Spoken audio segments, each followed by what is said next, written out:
Isang araw, isang santo, may maligayang pagdating sa channel na nagbibigay pugay sa mga lalaki at babae na nagmarka sa kasaysayan ng simbahan sa buong panahon. Ngayon, 13 ng Hulyo, ipinagdiriwang natin si San Enrique II, Emperador. Kamusta? Si San Enrique II, nakilala rin bilang Enrique ang Pilay, ay ipinanganak noong 973 sa Albach, Bavaria.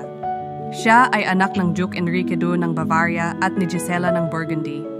Noong 1002, siya ay naging hari ng mga Romano.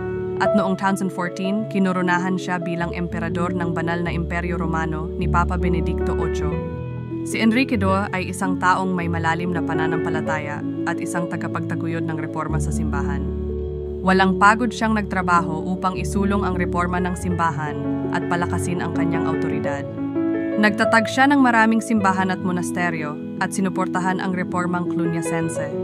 Ang kanyang personal na buhay ay pinamarkahan ng malaking kabanalan at debosyon sa panalangin. Si Enrique II at ang kanyang asawa, si Cunegunda, ay nabuhay sa isang malinis na pagsasama at kainilaan niya ang kanilang mga buhay sa paglilingkod sa Diyos at sa kanilang mga nasasakupan.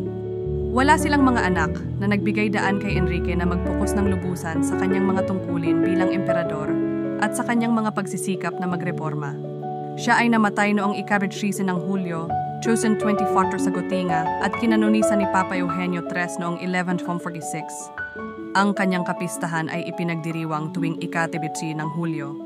Narito ang isang dasal na iniaalay kay San Enrique II. O Diyos, na tinawag si San Enrique II upang pamunuan ang iyong bayan ng may karunungan at kabanalan, ipagkaloob mo sa amin, sa pamamagitan ng kanyang pamamagitan, ang biyayang sundan ng kanyang halimbawa ng debosyon at paglilingkod. Tulungan mo kaming magtrabaho para sa kabutihan ng simbahan at ipamuhay ang aming pananampalataya ng may integridad at pagmamahal. Naway ang kanyang espiritu ng sakripisyo at katarungan ay magbigay inspirasyon sa amin na maghanap ng kapayapaan at pagkakawanggawa sa lahat ng aming mga gawain. San Enrique II, ipanalangin mo kami at gabayan kami sa daan ng kabanalan. Amen. May iba pang mga santo na ipinagdiriwang ngayong araw. Ipakikilala namin sila sa aming mga susunod na video. Maligyang pagdiriwang sa lahat ng ipinanganak ngayong araw.